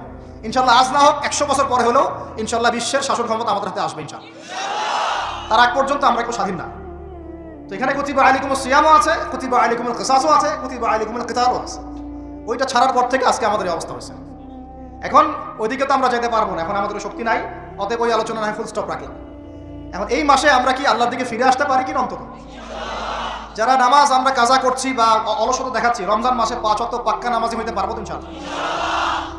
ফরজ নামাজের সাথে সাথে সুন্নত আর নফলগুলোর পাবন্দ হইতে পারবো তো ইনশাআল্লাহ। রমজান মাসে দাড়িটা ছাড়তে পারবো তো ইনশাআল্লাহ। পোশাক চেঞ্জ করতে পারবো তো ইনশাআল্লাহ। সুদ ছাড়তে পারবো তো ইনশাআল্লাহ। সমস্ত জেনা ছাড়তে পারবো তো ইনশাআল্লাহ। সমকামিতার এগুলো ধার কাছেও তো যাবো না ইনশাআল্লাহ। মাপে কম দেওয়া ছাড়তে পারবো তো ইনশাআল্লাহ। যত রকম দুর্নীতি সুদ ঘুষ ছাড়তে পারবো তো ইনশাআল্লাহ। রমজান মাসে আমরা আবার ওই পাখিদের মতো, পাখিরা যেমন ঘরে ফিরে, আমরা আল্লাহর কাছে ফিরবো তো ইনশাআল্লাহ। কয়েকটা কাজ খালি বলে শেষ করে দিচ্ছি। এর পরের আয়াতে আপনি পাবেন, জাস্ট এর পরের আয়াতে, মানে এগুলো সিকোয়েন্স ওয়াইজ সাজানো হয়েছে। একটু গবেষণা করলে দেখবেন এগুলো আল্লাহ পাক সাজিয়ে দিয়েছেন সুবহানাল্লাহ। মানে একটার সাথে একটা আমি তুলনা এভাবে দেই। আপনারা পড়াশোনা করেছেন? হাত উঠান দেখি কেউ। অ্যাস্ট্রোনমি বোঝেন? জ্যোতির্বিদ্যা কেউ পড়েছেন কখনো? একজনও নাই? আচ্ছা ঠিক আছে, অ্যাস্ট্রোনমির দরকার নাই। ফিজিক্স নিয়ে পড়েছেন কারা কারা? ফিজিক্স আপনি ফিজিক্স বুঝেন না? পদার্থবিদ্যা কারা কারা পড়েছেন? এই তো মাশাআল্লাহ। আপনারা যদি আকাশের দিকে তাকান, আকাশের মধ্যে তারাদের মধ্যে একটা জ্যামিতিক মিল আছে না? আছে না? ওটা ফিজিক্স যারা পড়েছে তারা বুঝবে, সবাই বুঝবে না। কিন্তু আপনি আপনার মানে কি বলবো, আপনার মাথাই খারাপ হয়ে যাবে যে আসমানে আল্লাহ রাব্বুল আলামিন এত সূক্ষ্মভাবে একটা গাণিতিক ক্যালকুলেশন কিভাবে করেছেন। এটাই প্রমাণ করে যে আল্লাহ রাব্বুল আলামিন ছাড়া কোনো ইলাহ নাই। আল্লাহ পাক সূরা মুলকের মধ্যে এটা বলেছেন যে তোমরা আসমানের দিকে তাকাও। এটা আপনারা পড়েন নাই? সূরা মুলক, তাবারাকাল্লাযী বিয়াদিহিল মুলক ওয়া হুয়া আলা কুল্লি শাইইন কাদির আল্লাযী খালাকাল মাউতা ওয়াল হায়াতা লিয়াবলুয়াকুম আইয়ুকুম আহসানু আমালা ওয়া হুয়াল আজিজুল গফুর আল্লাযী খালাকা সাবআ সামাওয়াতিন তিবাকা। 7টা আসমান আল্লাহ পাক স্তরে স্তরে সৃষ্টি করেছেন, তিবাকা। মা তারা ফি খালকির রহমানি মিন তাফাউত। আপনি এই আল্লাহ পাকের সৃষ্টির মধ্যে একটা ছোট্ট কোনো খুঁত পাবেন না। সুবহানাল্লাহ। আল্লাহ পাক বলেন ফারজিউল বাসরা, দেখো আসমানের দিকে তাকাও, তোমার দৃষ্টি ফেরাও। ফারজিউল বাসরা হাল তারা মিন ফুতুর, কোনো কি খুঁত পাচ্ছো? পাবা না। সুম্মা রজিউল বাসরা, আবার দৃষ্টি ফেরাও। ইয়ানকালিব ইলাইকাল বাসরু খাসিআ ওয়া হুয়া হাসির, তোমার দৃষ্টি নতজানু হয়ে ক্লান্ত পরিশ্রান্ত হয়ে বারবার ফিরে আসবে। তুমি আল্লাহর এই সৃষ্টির মধ্যে কোনো খুঁত পাবা না। আল্লাহু আকবার। তো যারা আপনারা এই আকাশের তারার জ্যামিতিটা বুঝেন, ফিজিক্স যারা পড়েছেন, অ্যাস্ট্রোনমি নিয়ে যারা ঘাটাঘাটি করেন, তাদেরকে বোঝাচ্ছি কোরআনের আয়াতগুলো ঠিক এইরকম করে আল্লাহ রাব্বুল আলামিন নাজিল করেছেন। একটার সাথে একটা মিলালে পরে একটা মানে কাঠামো তৈরি হয় আর কি। এমন না যে একটা আয়াত পড়লে একটা থেকে মাসআলা বের করা যাবে। ওইটার সাথে সম্পৃক্ত অন্য আয়াত আছে, ওটার সাথে সম্পৃক্ত আবার একটা হাদিস আছে, ওর সাথে সম্পৃক্ত আবার সাহাবীদের আমল আছে, মানে এভাবে তারার মতো মিলাতে হবে ডটসগুলো। বুঝতে পারতেছি না বলুন? তারার ডটস মিলালে যেমন পথ খুঁজে পাওয়া যায়, কোরআনের আয়াতগুলো একটার সাথে একটা মেলালে এরকম হেদায়েত পাওয়া যায়। সুবহানাল্লাহ, বুঝতে পারছি কথা? এরপর লাগবে হাদিস, তারপরে সাহাবীদের আমল, তারপরে ইমামগণের মতামত, এভাবে আসবে আস্তে আস্তে। তো যেটা বলতে চাচ্ছিলাম, এর পরের আয়াতে আপনি দেখবেন আল্লাহ পাক বলছেন শাহরুর রমাদান আল্লাযী উনজিলা ফীহিল কুরআন। সুবহানাল্লাহ, রমাদান কোন মাস? যে মাসে তুমি তাকওয়া অবলম্বন করবে, এই জন্য এই মাসকে রোজাকে ফরজ করা হয়েছে। এটা সেই মাস যেই মাসে আল্লাহ পাক কোরআন নাজিল করেছেন বলে। সুবহানাল্লাহ, তাহলে তাকওয়া অর্জিত হবে কোন কিতাবের মাধ্যমে? বুঝতে বললাম, যেই কিতাব আল্লাহ পাক রমাদানে নাজিল করেছেন, সেই কিতাব ছাড়া অন্য কোন উৎস আছে যেখান থেকে আমি তাকওয়া অর্জন করতে পারবো? আছে? নাই। তার মানে আমাদেরকে রমাদান মাসে এই কোরআনের হকটা আদায় করতে হবে। রাজি আছে কিনা? চল, আল্লাহ পাক বলছেন এই মাসে কি নাজিল করেছি? ইন্না আনজালনাহু ফি লাইলাতুল কদর। কোন রাতে কোরআন নাজিল হয়েছে? লাইলাতুল কদর। লাইলাতুল কদর কোন মাসে? রমাদান মাসে। প্রথম দশকে না শেষ দশকে না মাঝখানে? শেষ দশকের কয় তারিখে? বেজর রাতে। এটা ভালো উত্তর। কোন রাতে? বেজর। হয় 21, না হলে 23, না হলে 27, না হলে 25, না হলে 29, কোন একটা তো হবে ইনশাআল্লাহ। আল্লাহ পাক আমাদেরকে বেশি বেশি লাইলাতুল কদর পড়তে তৌফিক দান করেন, এবং আমাদের যৌবনে আল্লাহ পাক বেশি বেশি রমাদান দান করেন। কারণ যৌবনে আমাদের শক্তি বেশি থাকে, তাই না? বার্ধক্যে গেলে তো অনেক সময় চাইলেও অনেকে রাখতে পারেন না। তো যৌবনটা আল্লাহ পাক যেন আমাদের বরকতময় করেন, এবং যৌবনে বেশি বেশি আল্লাহ পাক রমাদান এবং লাইলাতুল কদর নসিব করেন। আমিন। তো এখন লাইলাতুল কদর যেহেতু রমাদানে, তাহলে কোরআন নাজিল হয়েছে কোন মাসে? রমজান মাসে। তো রমাদান মাস তাকওয়া অবলম্বন করতে বলা হচ্ছে, তাহলে কোন কিতাব দিয়ে তাকওয়া অবলম্বন করব? ব্যাস হয়ে গেল। এখন রমাদান মাসে কোরআনের 6টা হক আদায় করলে তাকওয়া অর্জন হবে। কয়টা হক? মুখস্থ করেন আমার সাথে। 1 নাম্বার, 100% মুসলমানকে কোরআন তেলাওয়াত করতে হবে। রাজি আছেন কিনা? তেলাওয়াত না পারলে শিখতে হবে। তেলাওয়াত না পারলে এটা নিজের উপর ফরজ মনে করে শিখতে হবে। নফল মনে করে শিখবেন না, ফরজ মনে করে শিখবেন। 2 নাম্বার, কোরআনের অর্থ জানতে হবে। কি করতে হবে? 3 নাম্বার, কোরআনের সমস্ত আদেশ মানতে হবে। কি করতে হবে? 4 নাম্বার, এর সমস্ত নিষেধ ছাড়তে হবে। কি করতে হবে? 5 নাম্বার, এর দাওয়াত মানুষের ঘরে ঘরে পৌঁছাতে হবে। ঠিক আছে? আর 6 নাম্বার, এই কিতাবের যে বিধানগুলো সেগুলো আমরা পর্যায়ক্রমে ব্যক্তি, পরিবার, সমাজ, রাষ্ট্র, বিশ্বে বাস্তবায়ন করবো ইনশাআল্লাহ। 6টা হক কি কি বলেন আমার সাথে? আবার বলেন। 1 নাম্বার, বিশুদ্ধ তিলাওয়াত। 2 নাম্বার, অর্থ অনুধাবন। 3 নাম্বার, বলেন, আদেশ আছে না কোরআনে অনেক? আদেশ মানা। 4 নাম্বার, নিষেধ ছাড়া। 5 নাম্বার, এর দাওয়াত মানুষের কাছে। এই দায়িত্ব কি আমার একার না আপনার একার না সবার? আর 6 নাম্বার হচ্ছে এর বিধানগুলা পর্যায়ক্রমে বাস্তবায়ন করা। এই 6টা হক আদায় করার সর্বোত্তম মাস কোনটা? তাহলে কি অর্জন করতে পারবো? তাকওয়া ইনশাআল্লাহ। আল্লাহ পাক আমাদেরকে তৌফিক দান করেন। এটা হলো 2 নাম্বার কাজ। 3 নাম্বার, আবার পরের আয়াতে দেখবেন কিভাবে আল্লাহ পাক মিলিয়ে দিয়েছেন। পরের আয়াতে কি আপনি দেখবেন আল্লাহ পাক বলছেন ওয়া ইযা সাআলাকা ইবাদি আন্নী ফাইন্নী করিব। আমার বান্দারা, হে নবী, যদি তোমাকে জিজ্ঞাসা করে আমার সম্পর্কে, তাদেরকে জানিয়ে দিও যে আমি কাছে আছি। সুবহানাল্লাহ, কোথায় আছি? খুবই কাছে। উজিবু দাওয়াতাদ দাঈ ইযা দাআন। যখন দোয়াকারী দোয়া করে আমি তার দোয়া শুনি। কে শুনে? কবরে শয়িত মানুষ শুনে? হ্যাঁ, ওই মাজারে গিয়ে শুনে? অমুক বাবা তমুক বাবা শুনে? কে শুনে? ইন্নী করিব উজিবু দাওয়াতাদ দাঈ ইযা দাআন ফালইস্তাজিবু লি ওয়াল ইউমিনু বি লাআল্লাহুম ইয়ারশুদুন। ঠিক আছে না? একটা অতএব আমি যেহেতু বান্দার দোয়া শুনি, তারাও যেন আমার ডাকে সাড়া দেয়। আল্লাহর ডাক মানে কি? হাইয়া আলাস সালাহ, এটা আল্লাহর ডাক না? যাকাত ফরজের ডাক, যাকাত দিবে, আল্লাহ পাক আহ্বান করছেন না? রমাদান মাসে এসেছে রোজা রাখো, কার আহ্বান এগুলো? আমি যখন ডাকবো সেও যেন আমার ডাকে সাড়া দেয়। আর ওয়াল ইউমিনু বি, এবং আমার প্রতি ঈমান রাখে, এতে করে তারা সুপথ প্রাপ্ত হবে ইনশাআল্লাহ। তাহলে রোজা রেখে আমরা কি করব? আমরা বেশি বেশি আল্লাহর কাছে দোয়া করবো ইনশাআল্লাহ। 3টা কাজ তো পেয়ে গেলাম। 1 হচ্ছে তাকওয়া অবলম্বন করব, মানে রোজা রাখার মতো রাখবো। 2 নাম্বার, কোরআনের হক আদায় করবো। 3 নাম্বার, বেশি বেশি দোয়া করব, রোজা রাখা অবস্থায় বেশি বেশি দোয়া করব। 3 শ্রেণীর মানুষের দোয়া ফেরত দেওয়া হয় না, জানেন তো হাদিসটা? 1 শ্রেণী হচ্ছে রোজাদার, আরেক শ্রেণী হচ্ছে মুসাফির, আরেক শ্রেণী যে মাজলুমের দোয়া, এটা বিফলে যায় না। আরও 1 শ্রেণী আছেন অন্য হাদিসে, পিতা মাতার দোয়া সন্তানদের জন্য, এটা আল্লাহ পাক ফেরত দেন না। আমরা যারা পিতা মাতা হয়েছি, সন্তানদের জন্য বেশি বেশি দোয়া করবেন, আল্লাহ পাক তৌফিক দান করবেন। তো এই 3টা কাজের বাইরে আমি আরও 7টা কাজ বলে দিচ্ছি, রমজান মাসে করবেন। ঠিক আছে ইনশাআল্লাহ? 4 নাম্বার, বেশি বড় করছি, খালি পয়েন্টগুলো বলছি। 4 নাম্বার হচ্ছে রমজান মাসে বেশি থেকে বেশি মানুষকে ইফতারি করানোর চেষ্টা করুন। এই যে যুব সমাজ যারা আছেন ইফতারের প্রজেক্ট রেডি করবেন, প্রত্যেকটা দুস্থ অসহায় এতিম মিসকিন বিধবা এই পরিবারগুলোতে 1 মাসের বাজার করে দিবেন। পারা যাবে ইনশাআল্লাহ? যত কালো টাকা উঠাইছে সব ওগুলো টেনে টেনে বের করবেন সব, বুঝছেন? বাংলাদেশে এমন বহু মানুষ পড়ে আছে যাদের একজনের জাকাতের টাকা দিয়ে একটা গ্রামের মানুষকে খাওয়ানো যায়, ওগুলো আর উসুল করবেন চাপ দিয়ে দিয়ে। কটা বললাম? 4টা। বেশি বেশি মানুষকে ইফতার করানো। 5 নাম্বারটা আমার খুবই পছন্দের একটা আমল, এবং সবার সামর্থ্য হয়তো হবে না, তবে আমরা নিয়াত করি, আল্লাহ পাক নিয়াতেই বরকত দিবেন। রমজান মাসে বাইতুল্লাহ জিয়ারত, রমজান মাসে বাইতুল্লাহ জিয়ারত, যাদের সামর্থ্য আছে আল্লাহ পাক যেন তৌফিক দান করেন। আল্লাহ পাক যারা নিয়াত করেছেন তাদের কাজকে যেন আসান করেন, সফরকে নিরাপদ করেন, এবং আমাদেরকে বেশি থেকে বেশি বাইতুল্লাহ জিয়ারতের তৌফিক দান করেন। যারা নিয়াত করেছি জীবনে অন্তত একটাবার হলেও আল্লাহ পাক যেন তাদেরকে হজ করার তৌফিক দান করেন। বাইতুল্লাহ জিয়ারতে অনেক অনেক ব্যাপার আছে রমজান মাসে। ওখানে আপনার একটা পরিবেশ থাকে, একটা জান্নাতি পরিবেশ, ইবাদতের মৌসুম থাকে, হ্যাঁ, রোজা রাখা, নবী সাল্লাল্লাহু আলাইহি ওয়াসাল্লামের রওজা জিয়ারত, বাইতুল্লাহ তাওয়াফ, ঠিক আছে, ইসলামের ইতিহাসের জায়গাগুলো ঘুরে দেখা, তারাবি, মানে একটা অন্যরকম আমেজ সেখানে বিরাজ করে। আল্লাহ রাব্বুল আলামিন আমাদেরকে রমাদান মাসে বেশি থেকে বেশি বাইতুল্লাহ জিয়ারতের তৌফিক দান করেন, আমিন ইয়া রাব্বাল আলামিন। 5 নাম্বার, এটা সবার হয়তো তাকদিরে নসিব নাও হতে পারে, তবে নিয়াত করে রাখেন, আল্লাহ পাক কোনো না কোনো দিন তৌফিক দিবেন ইনশাআল্লাহ। 6 নাম্বার, রমজান মাসে আমরা আমাদের ফরজ আমলগুলো কোনো অবস্থায় ছাড়বো না ইনশাআল্লাহ। স্পেশালি আমি এখানে একটা ফরজের নাম উল্লেখ করছি, সেটা হলো যাকাত। সালাতের কথা আমি না বলে যাকাত বললাম কেন? কারণ নামাজ আপনারা সবাই পড়েন রমজান মাসে, কিন্তু যাকাত বেশিরভাগ মানুষ দেয় না। যাকাত ইসলামী অর্থনীতির মূল ভিত্তি। যাকাত ছাড়া ইসলামী অর্থনীতি সচল থাকবে না। এই কাজটার ত্রুটির কারণে আমাদের এই অর্থনৈতিক স্যাংশন বা সমস্যাগুলো, ইনফ্লেশনগুলো হয়ে যায়। আল্লাহ পাক আমাদের অর্থনীতিবিদদেরকে ইসলামী অর্থনীতি বোঝার তৌফিক দান করেন। এই অর্থনীতি ওমরের যুগে ছিল, ওসমানের যুগে ছিল, আলীর যুগে ছিল, আবু বকর তার যুগে ছিল, রাদিয়াল্লাহু আনহুম আজমাইন, আল্লাহর নবীর যুগে ছিল। তখন গরিব মানুষ এইভাবে ছেচেও একটা খুঁজে পাওয়া যাইতো না, একটা গরিব মানুষ। আর এখন কি অবস্থা তো দেখতেই পারতেছেন। আল্লাহ রাব্বুল আলামিন আমাদের সবাইকে রমাদান মাসে যাকাতগুলো দেওয়ার তৌফিক দান করেন।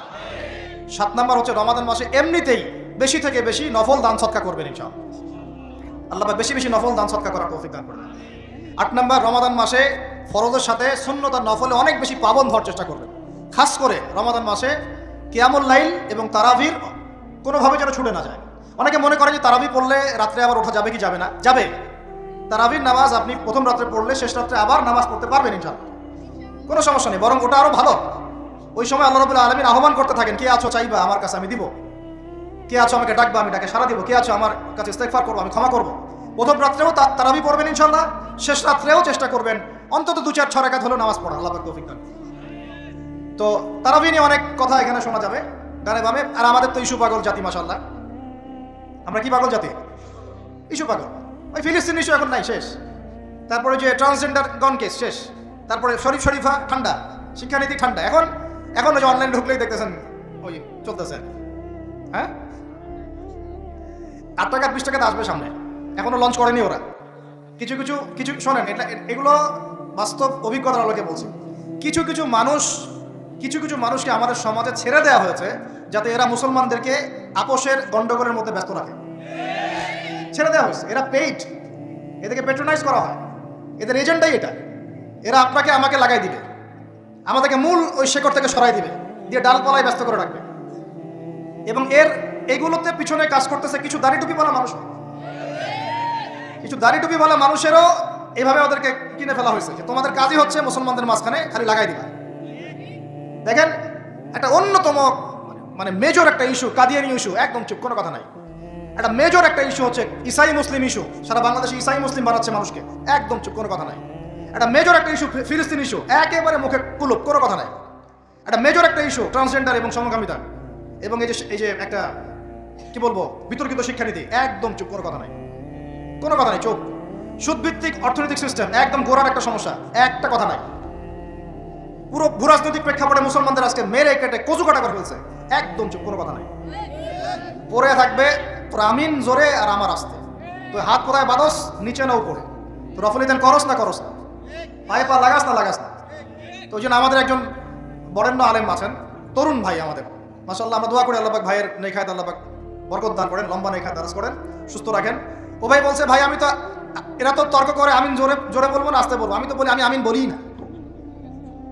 দেখি আমি যদি আমি না বলি আমার নামাজটাকে কেউ ভুল প্রমাণ করে দেখান, দেখেন আমার নামাজ বাতিল প্রমাণ করে দেখান, আমি বলিই নাই। আপনি মারামারি করতেছেন জোরে না আসতে, এটা নিয়ে আমি বলিই নাই, আমার নামাজটাকে বাতিল প্রমাণ করে দেখান ফিকহের উসুল থেকে। পারবেন? কিয়ামত পর্যন্ত পারবেন না, কিয়ামত পর্যন্ত পারবেন না, কারণ ওটা কোনো ফরজ কিছু ছিল না। নামাজ হয়ে গেছে, আমার নামাজ কি হয়েছে? হয়ে গেছে। তাহলে আপনাদেরকে বুঝাইতে চাচ্ছি যে মূল যে বড় বড় ইস্যুসগুলো আছে আমাদের শেকড়ের সমস্যা, এইগুলো থেকে দৃষ্টিভঙ্গি সরাই দিয়ে সারাদিন এমন কিছু বিষয় নিয়ে আমাদেরকে ব্যস্ত করে রাখা হয়েছে, যার ফলে আমরা আমাদের মূল গন্তব্য থেকে সরে গেছি। আরো 100 বছর এভাবে চলতে থাকেন তাহলে নাকি ভাই? আরো 10-20 বছর এভাবেই যাক নাকি? চোখ খুলেন ভাই, চোখ খুলেন, চোখ খুলেন, কলবের চোখটা খুলেন, মূল জায়গায় আসেন। মূল জায়গা হচ্ছে আমাদের তাওহীদ, মূল জায়গা আমাদের সুন্নাহ, মূল জায়গা আমাদের নবীর দ্বীনের ইকামত, মূল জায়গা আমাদের নবীর দ্বীনের দাওয়াত এবং এটা প্রতিষ্ঠার জিহাদ। মূল জায়গা হচ্ছে অর্থনীতি সমৃদ্ধ করা, মূল জায়গা হচ্ছে সুদ থেকে আমাদেরকে বের হয়ে আসা, মূল জায়গা হচ্ছে আমাদের দুর্নীতিগুলো কমানো, মূল জায়গা আমাদের শিক্ষানীতিগুলো ঠিক করা। মূল জায়গা কোনগুলা? এগুলোকে আপনাদেরকে বুঝাইতে হবে। আল্লাহ পাক আপনাদেরকে বোঝার তৌফিক দান করে দেন। তো এগুলো নিয়ে অনেক তর্ক হবে, আমি আমার মতো করে বলে দিচ্ছি। তারাবির নামাজ পড়বেন জামাতে, 1 নাম্বার কিসে? 2 নাম্বার পড়বেন 20 রাকাত। কয় রাকাত? কেউ যদি বলে আমি কম পড়ি, বলবেন সমস্যা নাই, পড়েন, কোনো সমস্যা নাই। কেউ যদি বলে আমি আরো বেশি পড়ছি, পড়েন, কোনো সমস্যা নাই। কোনো সমস্যা? কোনো সমস্যা নাই, পড়ুক। আপনি 20 রাকাত পড়েছেন, কিন্তু কেউ যদি বলে 20 রাকাত বেদাত, তখন সমস্যা আছে। কারণ উসমান রাদিয়াল্লাহু আনহু যদি 2 আযান দিতে পারেন, আমার দিতে কোনো আপত্তি নাই, আমার দিলে কোনো গুনাহ, আমি বেদাতি হব। যদি আমি বেদাতি হয়ে যাই, তাহলে উসমান রাদিয়াল্লাহু আনহুকেও বেদাতি বলতে হবে, নাউজুবিল্লাহ। এটাও বাংলাদেশের মানুষ বলেছে, নাউজুবিল্লাহ, আস্তাগফিরুল্লাহ। সাহাবীও বেদাত করছেন, নাউজুবিল্লাহ। এগুলো থেকে দূরে থাকবেন, বুঝবেন, মুহাক্কিক আলেম চিন্তা হবে আপনাদেরকে। আর উমর ইবনে খাত্তাব যদি নিজে 20 রাকাত পড়ে থাকেন জামাতে, আমার পড়তে কোনো আপত্তি, ব্যাস। আপনি যদি কম পড়েন, কোনো সমস্যা নাই, পড়তে পারেন। আপনি যদি বলেন আমি আরো বেশি পড়ি, কোনো সমস্যা নাই, পড়তে পারেন। আরেকটা বিষয় করবেন, খতমে তারাবি, খতমে কোরআন পড়বেন। কি পড়বেন? কোরআনটা খতম করবেন। আল্লাহ রাব্বুল আলামিন এই 8টা কাজ করার তৌফিক দান করেন। আর 2টা বাড়াই দিব, বিরক্ত হচ্ছেন? আর 2টা বাড়াই দেব। 9 নাম্বার, এটা হচ্ছে রমাদান মাসে। 8টা কি মনে আছে আপনাদের? আমি তো ভুলে যাচ্ছি, আমার সাথে বলেন তো। 1 নাম্বার কি বলছিলাম? তাকওয়া অবলম্বন করবো ইনশাআল্লাহ, ঠিক আছে ভাই? 2 নাম্বার কি বলছিলাম জানি? কোরআনের হক আদায় করা। 3 নাম্বার বেশি বেশি দোয়া করা। 4 নাম্বার কি বলেছিলাম? হ্যাঁ, যদি সম্ভব হয় বাইতুল্লাহ জিয়ারত, ওমরা করা। 5 নাম্বার বলেছিলাম বেশি বেশি মানুষ ইফতার করানো। 6 নাম্বার কি বলেছিলাম? যাকাতগুলো দিয়ে, সবগুলো ফরজের পাবন্ধ হয়, স্পেশালি যাকাতগুলো দিয়ে দেওয়া। 7 নাম্বার বলেছিলাম বেশি বেশি দান সদকা করা। 8 নাম্বারে কি বলেছিলাম? এই তারাবির সালাত এবং নফল আমলগুলো বাড়ানো। তারাবির সালাত পড়বেন, নফল আমল, সুন্নত আমল বাড়াই দিবেন, আল্লাহ পাক তৌফিক দান করে দেন। 9 নাম্বার বলতে চাচ্ছিলাম যে প্রত্যেকটা এলাকা থেকে, প্রত্যেকটা মসজিদ থেকে, প্রত্যেকটা মাদ্রাসা থেকে রমাদান মাসে বিনামূল্যে কোরআন শিক্ষার কার্যক্রম চালু করে। পারা যাবে ইনশাআল্লাহ? অন্তত আপনাদের এলাকা থেকে, এই এলাকার মসজিদ থেকে, এখানকার মাদ্রাসাগুলো থেকে বিনামূল্যে কোরআন শিক্ষানোর কার্যক্রম করা যাবে না ইনশাআল্লাহ? নারী পুরুষ সবার জন্য উন্মুক্ত করে দেন, সবার ঘরে ঘরে কোরআন শিক্ষাটা পৌঁছে দেন। তাহলে আমরা ওস্তাদদেরকে হাদিয়া কিভাবে দিব? যারা শ্রম দিবেন, সময় দিবেন, আপনারা আপনাদের পকেট থেকে অর্থ বের করে কালেকশন করে ওস্তাদকে হাদিয়া দিবেন ইনশাআল্লাহ, এবং মানুষের জন্য ফ্রি করে দিবেন। তারা আসবে, শিখবে, এবং 1 মাসের মধ্যে কোরআন শেখানো যায় না, কিছুটা শেখানো যায় না, ওই অতটুকু শিখুক, আল্লাহ পাক ওই ওসিলায় যদি কবুল করেন, তাতেও তো ইনশাআল্লাহ আগামী দিনে তার জন্য কল্যাণ করা হতে পারে। আল্লাহ পাক আমাদের সবাইকে এই কথাগুলো বোঝার তৌফিক দান করেন।